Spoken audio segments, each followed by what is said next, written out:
how to become a blessed man. Mabasa na to atong topic sa Psalm chapter 1 verses 1 to 3. Ang gingon sa Bible di sa Psalm chapter 1, Psalm 1 verses 1 to 3. Blessed is the man who does not walk in the counsel of the wicked, nor stand in the path of sinners, nor sit in the seat of scorners, but his delight is in the law of the Lord, and on his law he meditates therein day and night. Verse 3, and he will be like a tree firmly planted by the streams of water, which yields fruit in its season, and its leaves shall not wither, and whatsoever he doeth shall prosper. Mag-explain na kita sa pulong sa Ginoo. Nayo sa katao mga igsoon, nagasunod siya sa kinabuhi sa yutan-on nga tao. Dili siya kapangalagad sa Ginoo, sige siya og trabaho lamang aron nga makadaghan siya og kwarta. Ang nahitabo mga igsoon tungod kay dili siya magbasa Bible, dili siya gaampo, dili siya kasimba sa Ginoo, isigil lang siya pangwarta. Ang Ginoo nagdisiplina kaniya, naalaan siya nga mo'y karibal ni adtong isa ka tawo.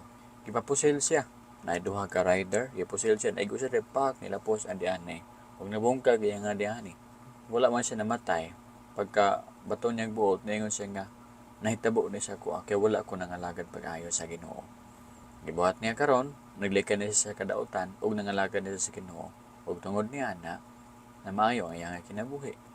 Now sa ato pa di ay, maayo ang kinabuhi nimo pag mangalagad ka sa Ginoo, mapangit ang imong kinabuhi pag magbiya ka sa pagpangalagad sa Ginoo. Now, how to be blessed?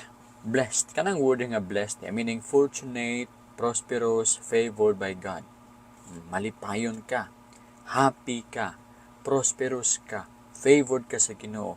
Kanang nga word nga blessed, dili lang na blessed tungod kay maayo ang panghitabo sa palibot, kundi blessed ka, happy ka tungod kay Ginoo naa sa imong kasing-kasing naghatag kanimo og assurance nga ikaw panalangyanan niya. O ang Ginoo po naghatag pud kanimo og tinuod nga kalampusan. Busa ikaw gitawag nga blessed. Now kinsa man ang blessed? The man who does not walk in the counsel of the wicked. Ang tao nga wala nagalakaw subay sa tudlo o tambag sa mga dautan. Ang tambag sa dautan sa iyaha, oy, ikaw kung gusto ka mahimo ka nga successful, pag-cheat pud ginagmay. Ngunit tandro sa mga dautan.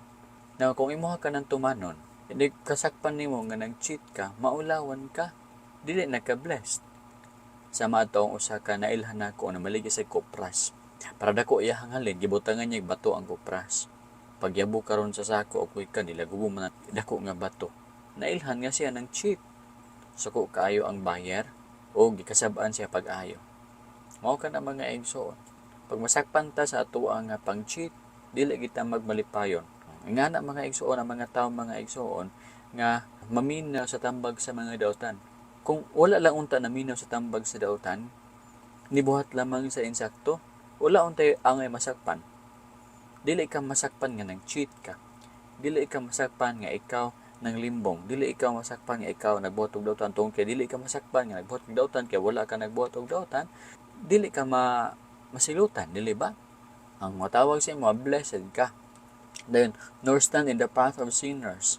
Wala ka nagastahan sa path sa lifestyle sa mga sinners. Wala ka nagalantaw-lantaw sa mga lifestyle sa sinners.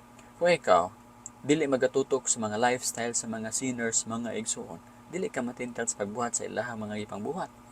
Kung ikaw matawag nga blessed, nagabot sa tingdakop, dili ka madakpan og apil. Naman wala man ka diadto sa ilahang lifestyle. Lain na kadua, blessed katong tawo nga wala nagasit down to rest in the seat of the scoffers. Scoffers meaning ka na ridiculers, kaya ito mga bugol-bugolon bitang mga tao bitaw.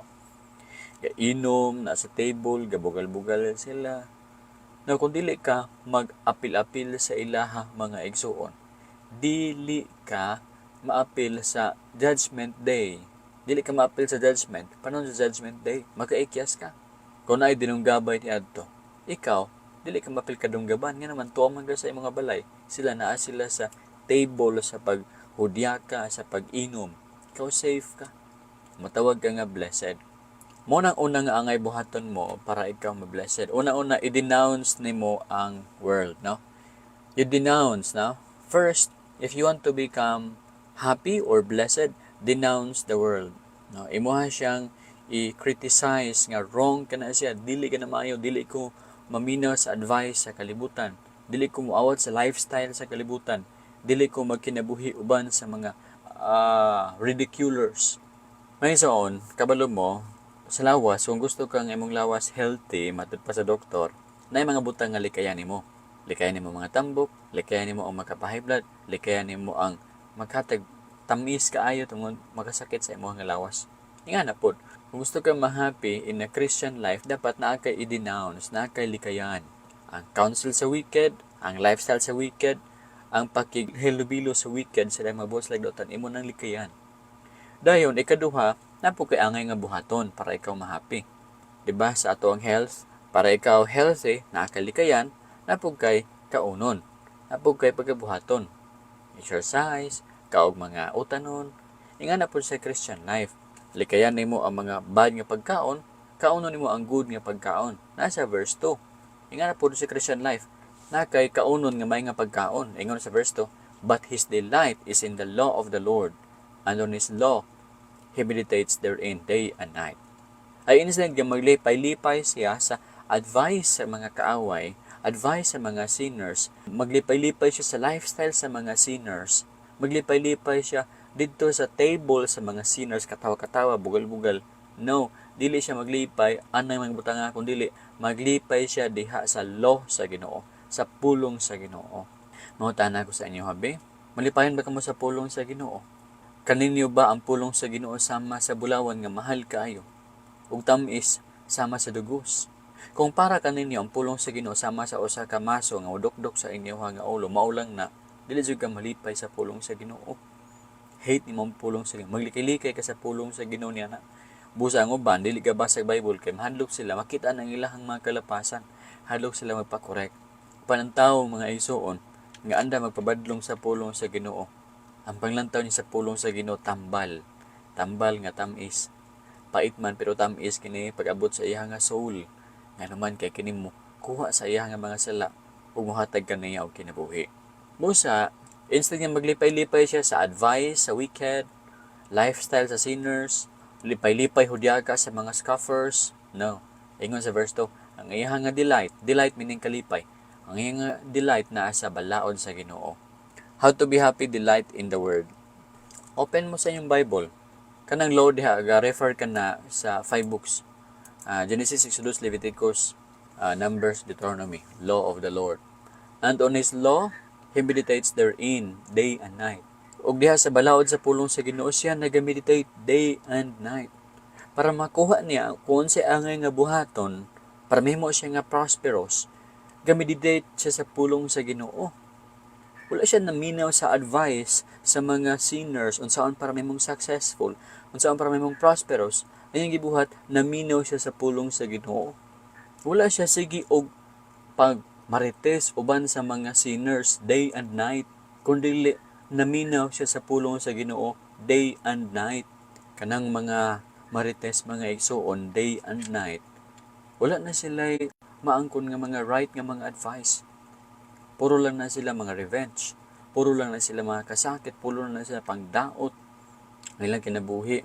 Pangit, kubot. Madugi na, mag-inunaya ra po na sila marites sa matag usa.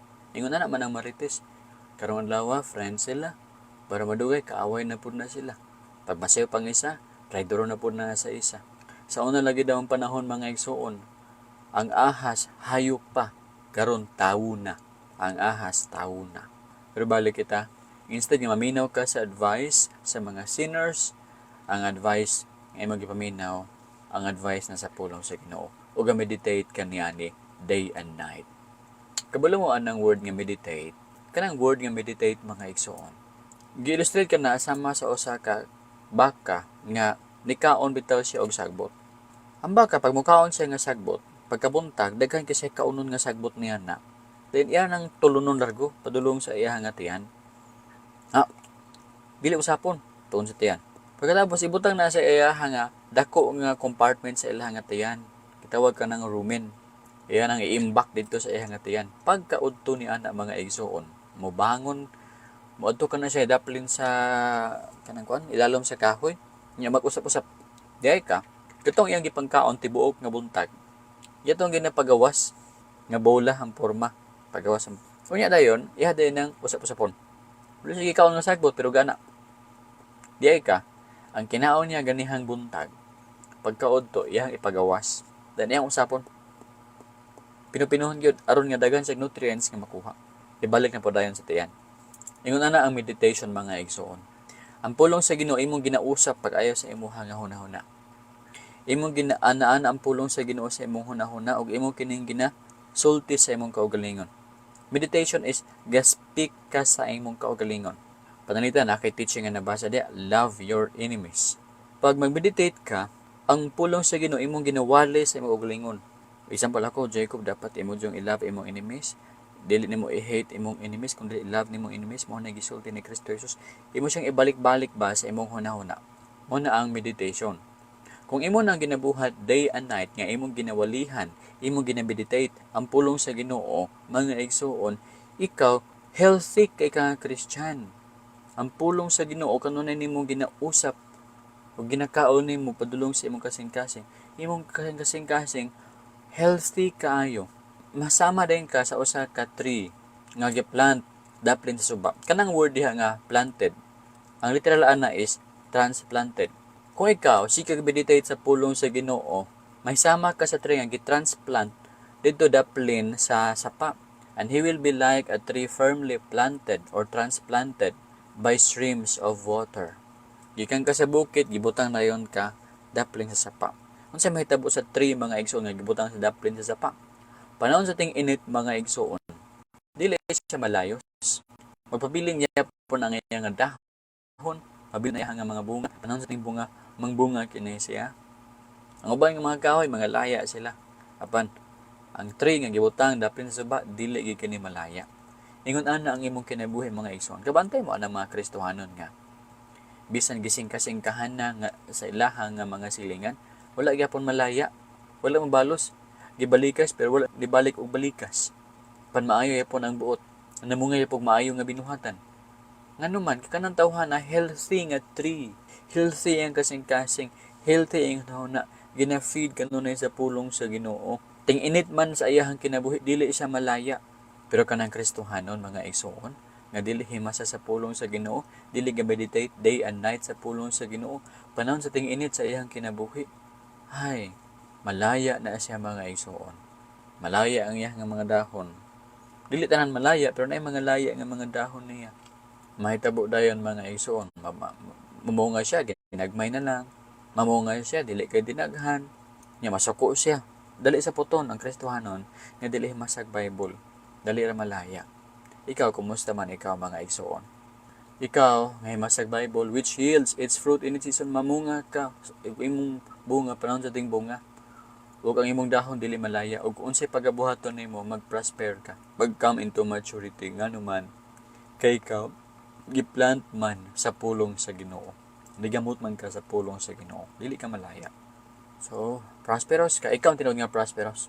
Apan katong naminaw sa advice sa wicked, counsel of the wicked, dili ta mag-prosper. Mga laya to sila. Mga dakpan to sila. Mga preso to sila. Apan ikaw, nga ga-delight sa pulong sa Ginoo day and night, ikaw may mong prosperous. Masama ka sa tree. Ikaw tree nga ligon. Tree nga healthy. Kanunay gainom sa tubig sa pulong sa Ginoo. Gusto ba kitag strong Christian life? Meditate sa pulong sa Ginoo day and night. Mo na sikreto may isang parang ng strong atong Christian life. Delight kita sa pulong sa Ginoo.